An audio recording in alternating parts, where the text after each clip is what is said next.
noite de hoje iremos dar continuidade, ao que na Bíblia, e eu estou de posse da, da Bíblia de João Ferreira de Almeida, tá?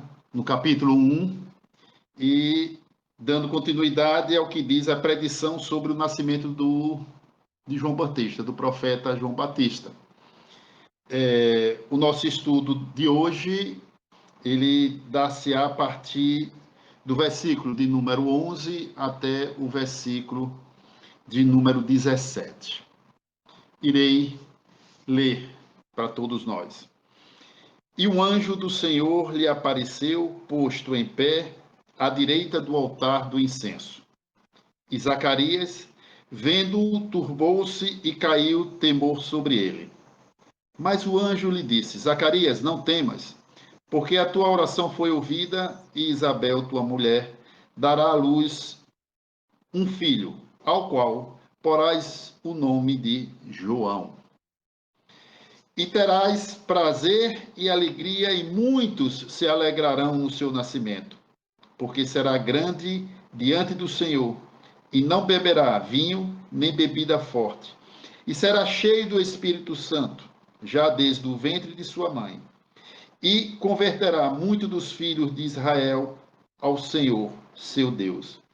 E irá adiante dele no espírito e virtude de Elias, para converter os corações dos pais aos filhos e os rebeldes à prudência dos justos, com o fim de preparar o Senhor um povo bem disposto. Veja bem que, assim, é uma passagem bonita, cheia de detalhes e de afirmações que nos leva a fortalecer aquilo que já foi dito desde o início do nosso estudo de Lucas, Lucas, com a sua capacidade intelectual, mesmo não tendo convivido com Cristo, a semelhança de Mateus, Marcos, quer dizer, Mateus e Marcos teve essa oportunidade, o João, mas ele não. Ele foi fazendo uma coletânea, munido de um sentimento, de uma vontade, próprio dos que são compromissados com uma causa, e com ele não seria diferente.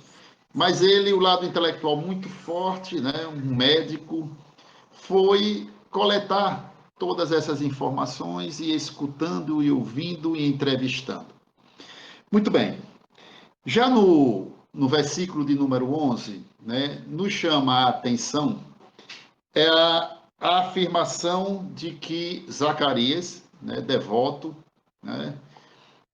no cumprimento de seu dever para com a sua religiosidade, encontrava-se no templo, como já foi debatido anteriormente, e tem uma visão.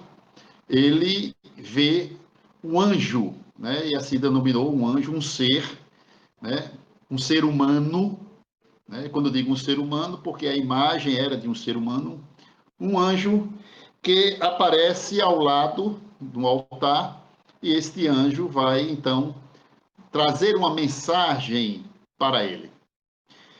Então, é interessante que, estando diante de irmãos que comungam da fé fundamentada na doutrina espírita, mas, utilizando-se de uma ferramenta aqui, no caso, uma Bíblia, da qual inúmeras outras doutrinas, a semelhança do católico, do evangélico, também fazem dela uma fonte de consulta, de estudo, de entendimento. Qual seria, então, a ideia, desse anjo? Como é este anjo? Como é que as doutrinas, identificam esse ser? E aí, me permita, me faço valer de uma obra, O Céu e o Inferno, uma obra do Pentateuco, de Kardec, quando no capítulo de número 8, intitulado Os Anjos, Kardec, assessorado e inspirado pelos Espíritos, ele nos traz esta visão, de, conceitualmente, o entendimento da Igreja Católica, desse ser, como se caracteriza esse ser, e também o entendimento do que seria um anjo dentro da concepção da doutrina espírita. Para o católico, né, eles, e fundamentado nos estudos, né, na teologia deles, eles nos afirmam que todas as religiões têm seus anjos com diferentes nomes, ou seja, seres superiores à humanidade, intermediário entre Deus e os homens. O materialismo, negando qualquer existência espiritual além da vida orgânica, naturalmente colocou os anjos entre as ficções e as alegorias. Mas o catolicismo, né, através dos seus concílios, dos seus encontros, né, entre os que fazem a Igreja Católica ao longo da história da humanidade, eles afirmam que só há um Deus verdadeiro. E é interessante que essa colocação a gente comece sempre a observar e fazermos depois o contraponto com aquilo que a doutrina nos apresenta, porque veremos claramente, né, identidade de ideias, mas também teremos divergências significantes de ideias. Que só há um Deus verdadeiro, eterno e infinito, o qual, no começo dos tempos, tirou juntamente do nada as duas criaturas, o espiritual e o corporal. O espiritual angelical e o corporal mundano. E em seguida formou como intermediária dessas duas a natureza humana. Eis que somos nós, encarnados. A natureza humana composta de corpo e espírito. As palavras do Santo Concílio de Latrão contêm uma distinção fundamental entre homens e os anjos. Eles nos ensinam que os anjos são espíritos puros, ou seja, espiritual, nunca passaram pela fase, né, humana. Foram criados espíritos e, como espíritos de lá, atuam em favor de Deus. Ensinam que os anjos são espíritos puros, enquanto os homens se constituem de alma e corpo, o que quer dizer que a natureza angélica subsiste por si mesmo. Enquanto isso, a nossa alma igualmente espiritual está associada ao corpo de maneira a fornecerem ambos uma única e mesma pessoa. E essa é essencialmente a sua destinação. Isso é uma visão que eu trago de uma forma ampla de como se vê a origem, a finalidade e a atuação dos anjos. Claro que a leitura requer uma maior profundidade, porque nesse sentido existe uma classificação angelical na visão deles. Mas é só para a gente ter uma ideia da origem desses seres angelicais. A doutrina espírita, deixa eu só me localizar aqui, pronto.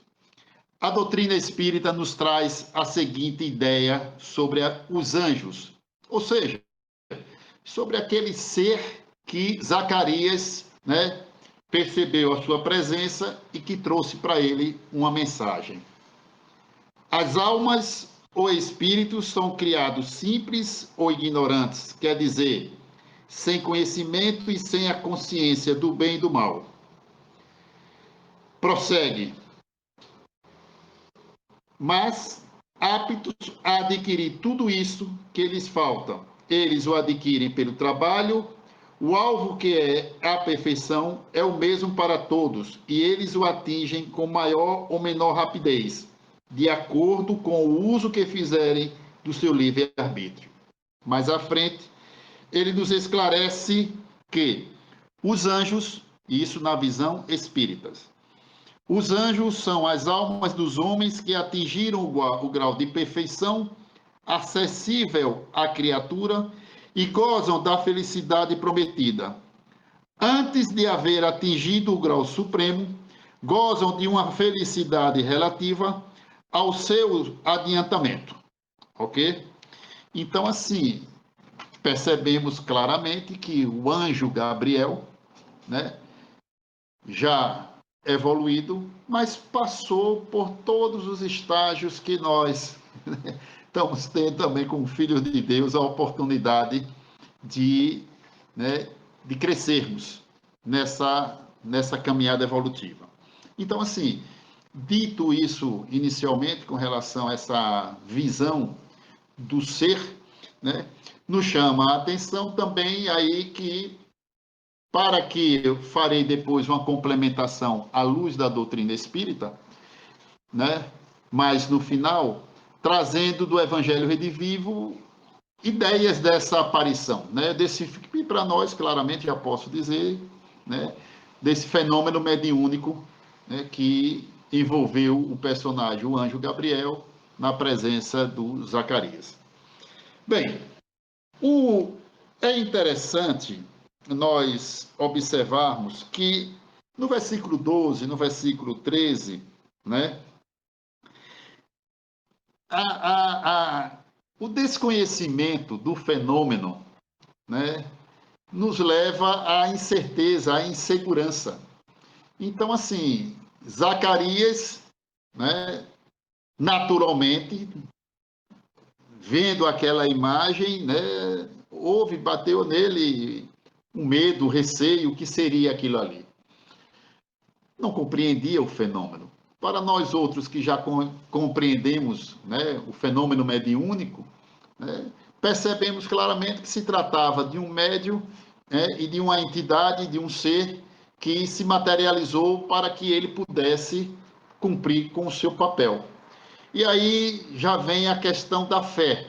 Não só a fé nossa, de quem, ao ler esses trechos, identificamos e associamos, né, o conhecimento espírita, mas também a fé da mensagem que foi trazida para Zacarias. Quer dizer, um homem com uma fé diante do seu conhecimento, né, de sua cultura, de sua religiosidade hebraica, né, percebe-se que claramente pela afirmação do anjo que as preces dele foram ouvidas, que as suas orações, que os seus pedidos foram ouvidos. E esses pedidos estavam associados, né, ao seu relacionamento.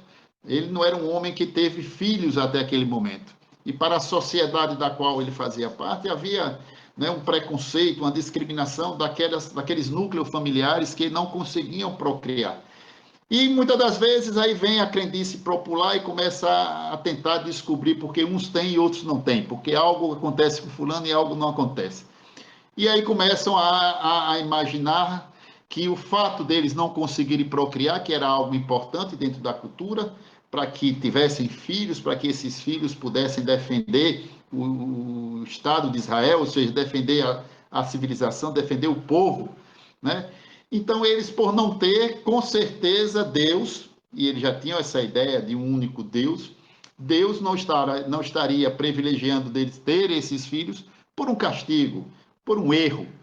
E, nesse sentido, ele sofria, porque, né, o bullying já faz parte da existência humana de longas datas, né? E só agora nós estamos, né, procurando criar legislações até para nos proteger, quando na verdade a maior legislação seria a nossa conscientização de respeitar as diferenças, né, e a individualidade de cada um. Mas vamos avançando. Muito bem.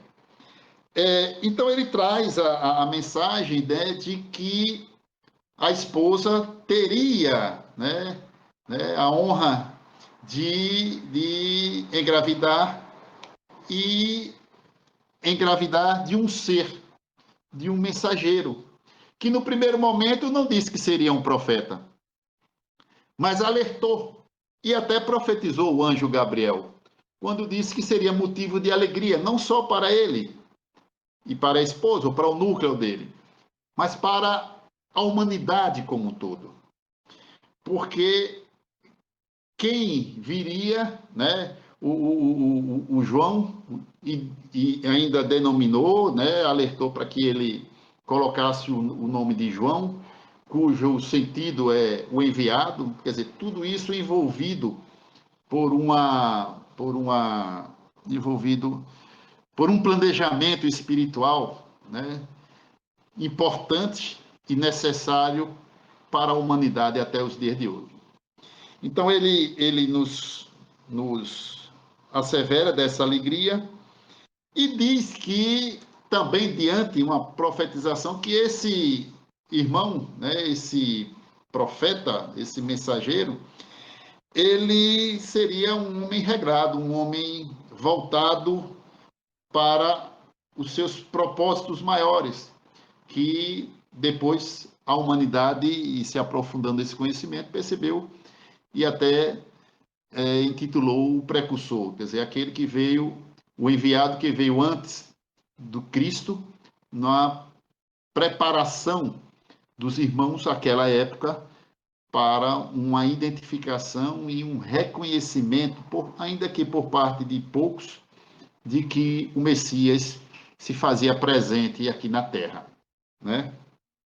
E ele alertava desse comportamento que depois foi observado, né?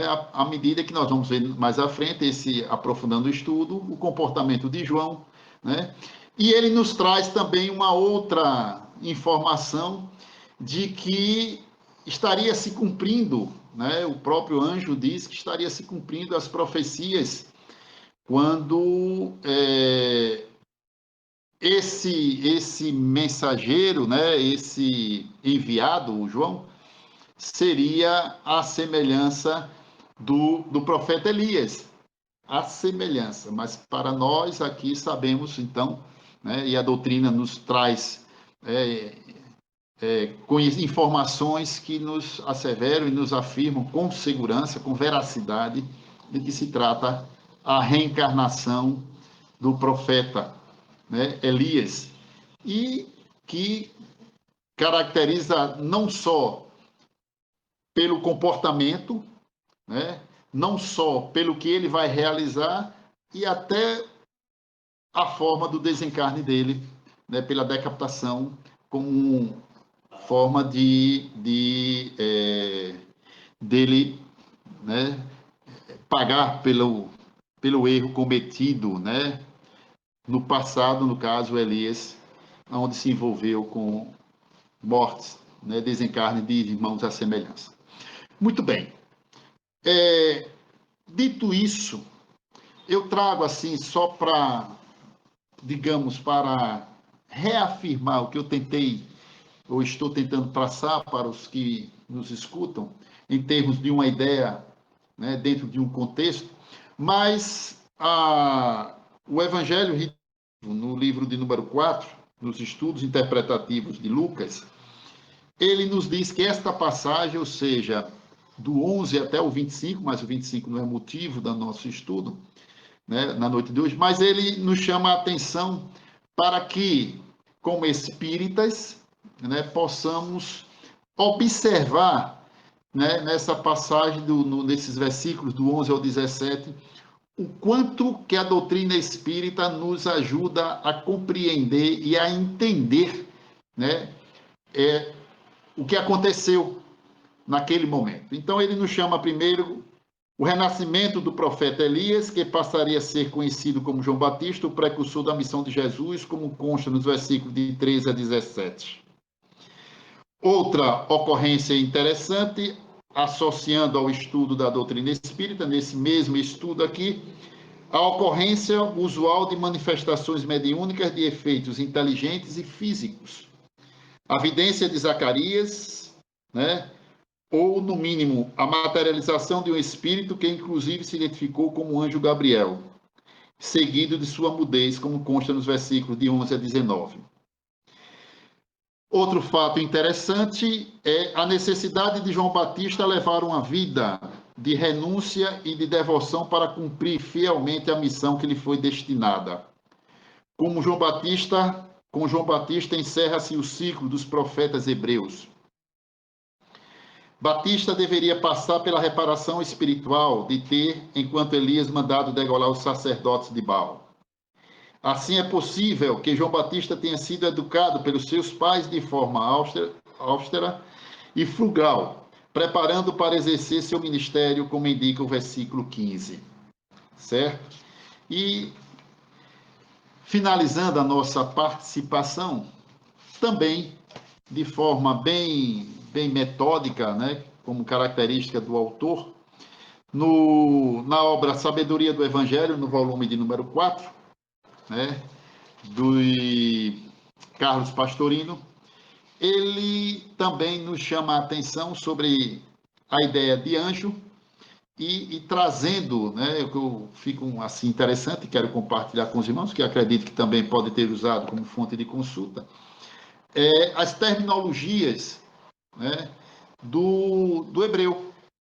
Então, assim, nós temos a oportunidade, enquanto membros desse núcleo de estudo, pegarmos, né, literatura como a de Carlos Pastorino, que traz o contraponto à ideia do catolicismo, né, também dissecado à luz do que a doutrina espírita nos apresenta, né, nos esclarecendo, e também toda a terminologia, né, do contexto, né, da literatura e gramatical das obras que foram escritas no grego, no aramaico, no hebreu, traduzido para outras línguas e que muitas das vezes percebemos que essa tradução nos traz vários sentidos, mas como espíritas que nos esforçamos em compreender, a gente sempre vai tirando a essência diante daquilo que vai preenchendo a nossa individualidade e as nossas convicções. Bem, meus irmãos, era essa a nossa singela contribuição, né? Sabedor de que, por mais que nos esforcemos, cada um, né, atuando como eu estou atuando nesses minutos, a gente traz uma série de informações de forma ampla e que sempre requer alguns poucos, né, aprimoramentos e buscas de maiores ampliação, né, amplitude dos nossos conhecimentos. Muito obrigado por nos ouvir e passo para a nossa coordenadora da prosseguimento. Fiquemos todos com o Cristo.